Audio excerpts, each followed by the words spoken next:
Mr. Bryant, you now have been convicted of 4. I was endangered my 9 and 11-year-old children. Some cops think they can hide their darkest crimes, but the courtroom has a way of exposing the truth. This is shown in this first case where a homicidal cop gets sweet justice. On July 26, 2022, 16-year-old Susan Morales disappeared. After her body was found, the prime suspect, Officer Miles Bryant, was taken to court to answer for his alleged crimes. State of Georgia versus Miles Bryant. Indictment number 24B-00156-4. Count 1, malice murder. We, the jury, find the defendant guilty. Count 2, felony murder. We, the jury, find the defendant guilty. Count 3, kidnapping. We, the jury, find the defendant guilty. Count 4, criminal attempt to commit rape. We, the jury, find the defendant not guilty. Count 5, false report of a crime. We, the jury, find the defendant guilty. However, this verdict wouldn't be the end to Miles's punishment, and it certainly shouldn't be considering the heinous crime he has committed. Mr. Bryant, you now have been convicted of 3 felonies.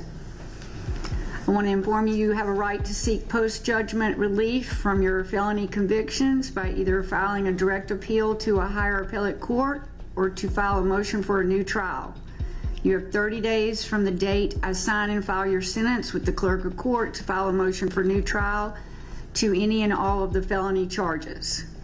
You also have 4 years from the date of your sentence, from the date your sentence is final, to file a habeas corpus petition on the felonies. The judge, as is her duty, further tells Miles his rights, but from the look on his face, he doesn't look particularly remorseful for his actions. You've also been convicted of a misdemeanor, and you have 1 year to file a habeas corpus on the misdemeanor of false report of a crime.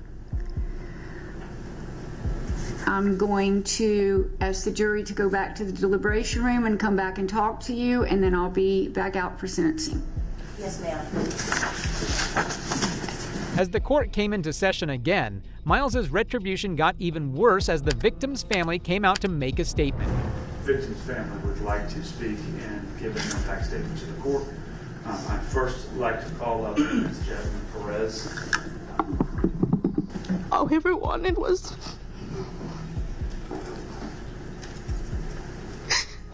justice for what happened to her.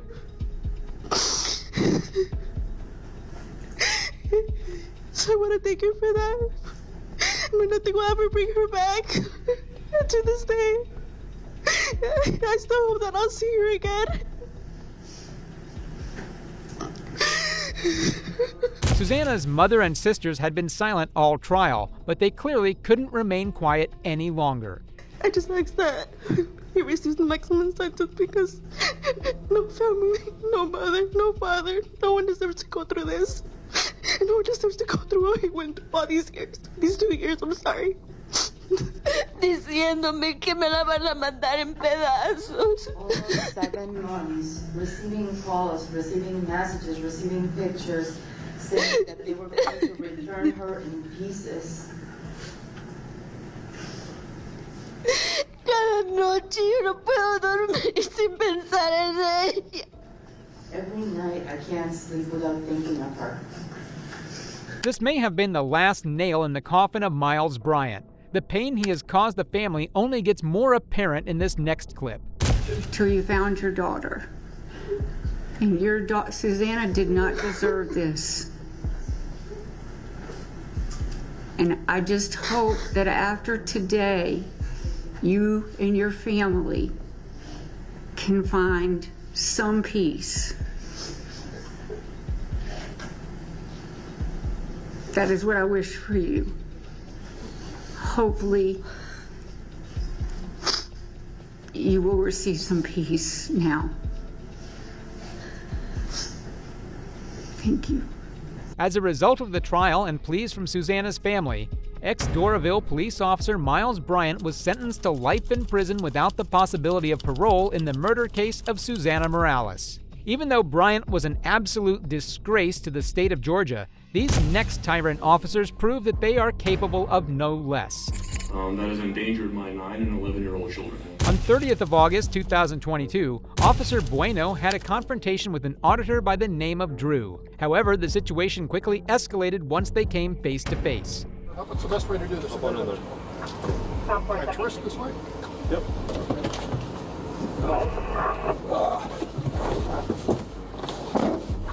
A volunteer requesting a... Please leave my cameras running, sir.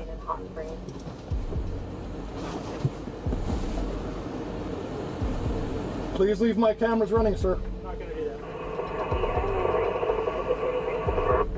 that. And could you go read Azari versus Yahia out of the 10th Circuit Court? Negative. And also read Fordyce versus Seattle. Off the bat, the officer is hostile. However, his attitude only gets worse from here on out. They're trying to hotbox me. So what are you arresting me for? Or am I still detained?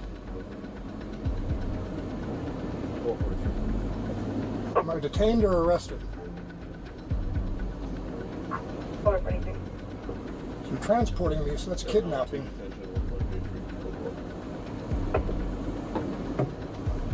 So you never arrested me, you're just kidnapping me, is that it? You've never told me I was under arrest. You'd think the officers would be scared of their mistreatment being recorded on camera, but his shamelessness remains intact. So no Miranda, and no telling me I'm under arrest. There's no trespassing signs. From a public road to a publicly accessible parking area for the public to come to the prison. Just laying it out there. Okay, so you do have the right to remain silent. Anything you say can and may be used against you in a court of law. You have a right to talk to an attorney and have an attorney present with you if you wish. You can choose at any time not to make any statements or answer any questions. If you think the officer's blatant disregard for the man's rights stops here, you're sadly mistaken. You are under arrest for trespassing and obstructing. How did I obstruct? What physical action did I take to obstruct? Please describe it. I think you're a little confused on how this may work, and that's fine. I'm not confused. Obstruction is a physical action, sir. I just want to know what... Probable cause complaint, okay? I just want to know what I did to obstruct. That's not how it works. Okay? Well, you got to write it down. You might as well just tell me now. I mean, you're going to do what you got to do, and I'm going to do what I got to do. I'd rather just educate everybody instead of litigate everybody. The officer at least had the courtesy to answer Drew's question up until this point, but that is going to change as well. And you have a body camera? All right, sir, step on out, please. Okay, the car right here. Let's put your feet apart. Thank you. Anything in there? A whole 30-minute hotbox and kidnapping on video. I bet our law enforcement still somehow finds a way to get away with such an illegal act of forced authority. All right, the next case is case number 24, PO for Protective Order 23, Jason Jeffrey Bueno versus Drew Rebar. Is that how you pronounce it? Yes, Your Honor. All right. And this is a request for a protective order, as I said. I also received from Mr. Rebar a responsive pleading, and we made sure a copy got to Mr. Bueno, right? Yes, sir. Okay. With respect to this hearing, I'll hear from both parties. As this case begins, we'll truly see the real colors of Officer Bueno, as he aims to show himself as the victim in the situation in court. You both solemnly swear that the testimony today will be the truth, and so help you God. Absolutely, God. All right. Thank you. Have a seat. This is a request for a restraining order by Mr. Bueno, so I'm going to ask you first. Can I call you Mr. Bueno or Officer Bueno? Whatever you prefer, sir. Okay. I'll ask Mr. Bueno to tell me why you think it's necessary for me to sign a protective order in this case. Thank you, sir. So the trial begins, and so do Officer Bueno's endless lies. On August 30th of 2022, I responded to a call for service at the Northern Nevada Correctional Center at the request of the warden and staff. During the course of that investigation, Mr. Rebar was arrested. That arrest was reviewed for probable cause by the Justice Court judges, and Mr. Rebar pled no contest on 6/20 of 23. The deal being for Mr. Rebar to not enter the prison complex for a period of 6 months. Even in the face of a judge, in the face of justice, the cop doesn't cease to perpetuate his lies. And if you think this is bad, you haven't seen anything yet. He made a complaint to the sheriff's office that he was tortured during this arrest. That investigation concluded that there was no such evidence and no such torture, period. And Mr. Rebar was adequately notified of that. Since the time that the charges were dismissed, Mr. Rebar has continued to fabricate that this was a false arrest.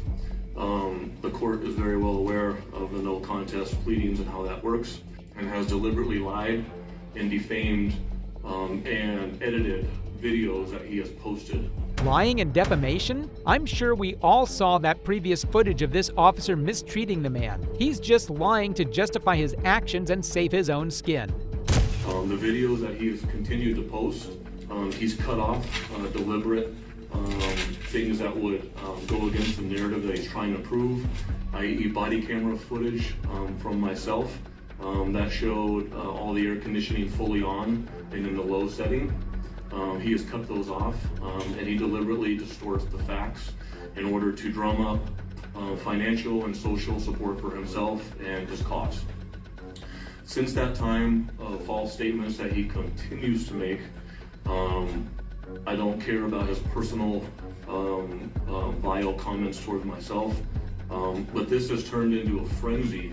You know what has turned into a frenzy? The mistreatment citizens receive from cops all across America. It is disgraceful, and this cop is a prime example given his treatment of Drew.